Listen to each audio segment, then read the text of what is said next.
Okay, we're here with My Sales Butler CEO John Walden. John, how's it going today? Pretty good for a Monday. It's interesting that we're doing this on Zoom because you're like 30 feet away from me right now, in fact. I know if I had a rock, you'd be in trouble. Yeah. So we're here to talk about West Slope Startup Week, August 21st to 25th in Durango. There are, from what I understand, a series of venues around the town that are going to be hosting talks. There's going to be startup founders from across Western Colorado, as well as influencers and other business leaders from communities from Grand Junction down to Durango, everywhere in between. It's going to be exciting. I remember my first West Slope Startup Week was in Junction in 2019, and I had just moved to the Western Slope literally a week or two before. And it was cool. It was a great way to meet people, a great way to network. Before we dive into your talk specifically, I'm curious what you see as the benefit of events like this as far as networking and business growth. It's funny. I'm really lousy at networking. so I don't, I don't see, like that aspect. I know that's a strong aspect of it. But what I think is really important about West Slope Startup Week and about things like this is the opportunity to raise the level of play. Hmm. Because you're getting new ideas, you're seeing perspectives you hadn't considered, you're hearing things or talking about things that just weren't on your radar to discuss or think about. And I know that that's one of the side benefits of doing this kind of a thing is it just raises the community's level of play. I wish there was something going on more regularly, quarterly kind of a thing, but once a year is good. Yeah, yeah, and I agree with what you said, and I think to really hone in on the amplifying aspect and the thinking about stuff that you're not thinking about on a daily basis. Every time I've been to a good conference, including Startup Week, I've also been to the Fort Collins Startup Week several years ago, and what's cool about it is that you are made aware not only of the people that are doing cool things, but of what they're doing, and Hmm. they're made aware of you. So simply by being there and having your name on a program, you are probably inspiring somebody else to either take advantage of your services or start their own concept. Yeah, well, hopefully. Um, I mean, to me, I like the idea that somebody might get, like there might be something in the conversation that like turns a light bulb on. That yeah, to me is the best benefit because that's what I look for, getting that light bulb turned on. right. So speaking of turning on light bulbs, you're giving a talk Monday at 2 called Designing a Digital Presence in the Pay to Play Era. Let's hear a little bit about this talk specifically and about why you feel that it's an important one to give. Um, so it's interesting. The talk started out as a title. The title changed a little bit. Um, so I'm kind of still, in the embryonic process of what's this going to look like experientially. I'm a huge um, devotee of the whiteboard and black marker. So, as a creative place. So I'm hoping that I can wrangle a whiteboard next to a screen. You know, You might have to just bring yours from Altspace here in Grand Junction town. You are the one that's writing on the whiteboards here all the time. yes, it's true. I'll just unscrew it from the wall and put it in the car. Um, so, I mean, in terms of like what I'm hoping to have is a mix of presentation and conversation, um, because that's kind of my philosophy in how I approach business is I I can tell you what you should have all I want, but if it's not something that you need or it's not something that's going to help you grow, then why I'm just flapping my gums. The why this topic? I mean, I think that there's been a lot written about the changing uh, impact of search and social on marketing, on the digital aspects of advertising and marketing. And that's gotten accelerated by the advent of AI. I mean, everybody's talking about finally there's a Google killer or things like that. It's, everybody's, prophesying Yeah, the end of the we'll see world or about that. right, or the start of a whole new whatever, right? And so it's always an opportunity. Like I've been in around, the digital space since '95. I lived through the first downturn in '01, the first web bubble pop. So I've seen this and seen this and seen this, and what it really all comes down to is the basics of business, just painted in the digital space. So, what are the basics of business? I like what Marty Neumeier said. In talking about branding, he likes to talk about these questions: Who are you? What do you do? For who is my added third question in there, and why does it matter, right? And if you're not aware of those things, then whatever you do in digital, whether you have AI assistants or you're using, I know a few years ago there was a strong attempts to use NFTs in the marketing space, digital marketing space. I wonder where that is now. But if you don't have your fundamentals, you could do whatever you want. It's not going to have an impact. Right. So you noted that you've been through some ups and downs, including the bubble burst in the early 2000s with the .com era.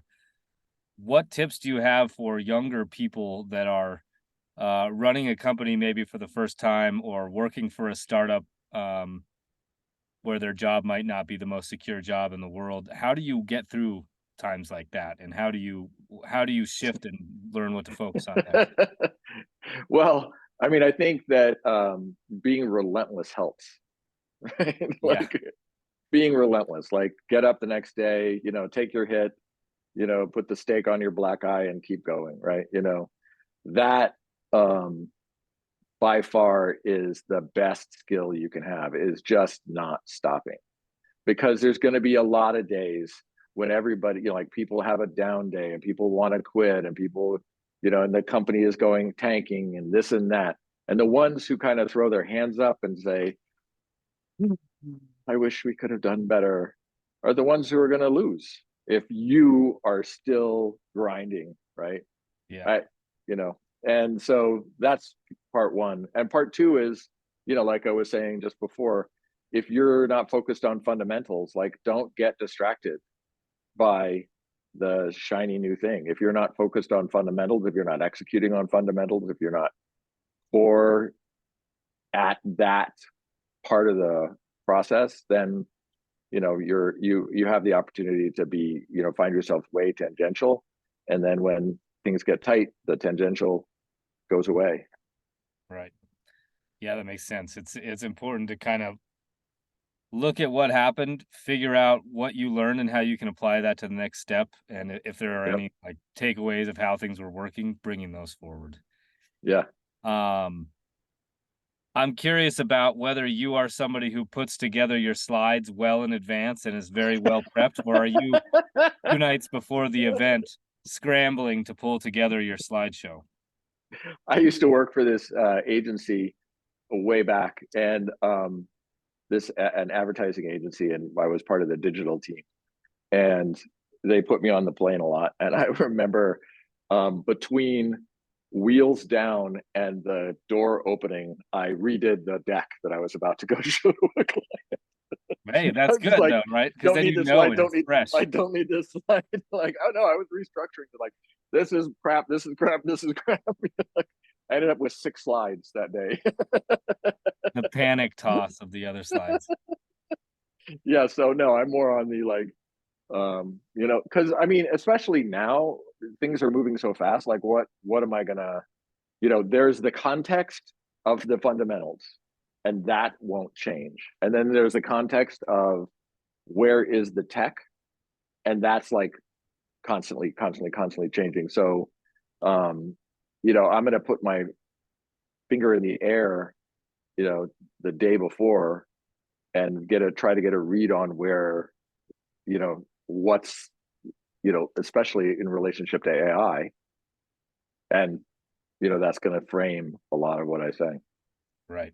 Fair enough. Yeah. The funny thing about AI right now is that I think with how fast it's moving and how much people are experimenting with it, we're learning as much about what you shouldn't do with it as we are Yep. about what you can do with it. Hmm. Uh, and an example of that would be, and I believe you and I were talking about this last week, but you have certain situations where if you're writing an article or a blog post or a newsletter or whatever it might be, if you need to cite specific data and then be able to link to the studies where that data is pulled from, AI can't do that right now. It Hmm. thinks it can, but it's wrong most of the time. Yeah, it thinks it can. Yeah. So it's it's an assistant, as you noted earlier, but it's not the full-fledged, guy behind the keyboard doing all the work yet. Yeah. Yep. I don't know if it Yeah, ever will be. absolutely.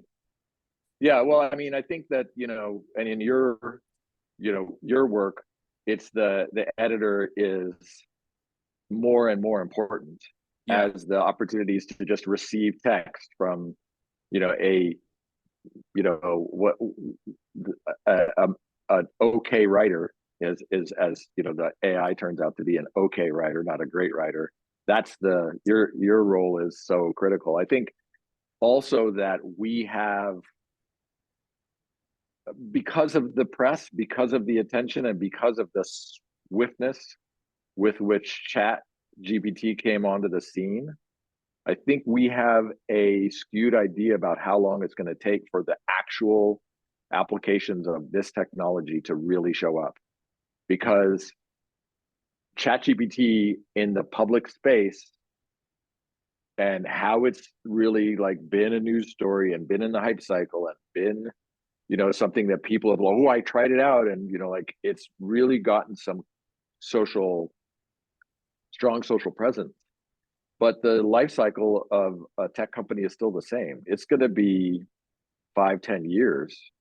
yeah, If you really benchmark where we are now, it's going to take 5 to 10 years um, for the companies that are going to take this into a actual, like, practical, useful, and therefore profitable application are going to come.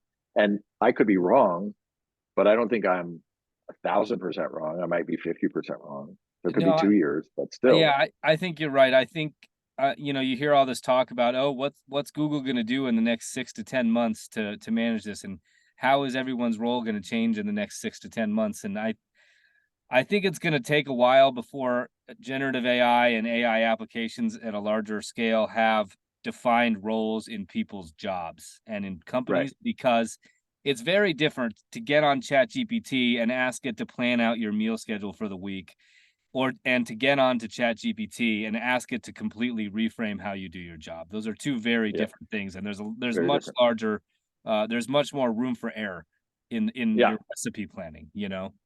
Yep. Absolutely. So Yeah. Yeah. um, yeah, it's gonna be an interesting next few years. Yeah. That's why staying relentless is important. Yeah, yeah, exactly. Um, eh, Going back to startup week, any other talks you're looking forward to? Any people you're looking forward to seeing that you haven't seen in a while? Well, your talk. I hope so. Yeah, Jenner, I'm talking about using AI in content marketing, and I think a big part of it now is going to be on what not to do. Right. Right. What not to do. Yep. I hear that. Well, I mean, we were talking again, like our conversation the other day.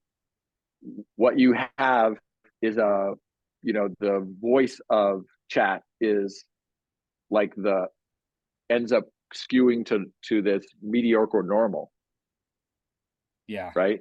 So you have to work with it. You have to, you know, you have a lot to do there to make that actually a useful set of writing, I would think.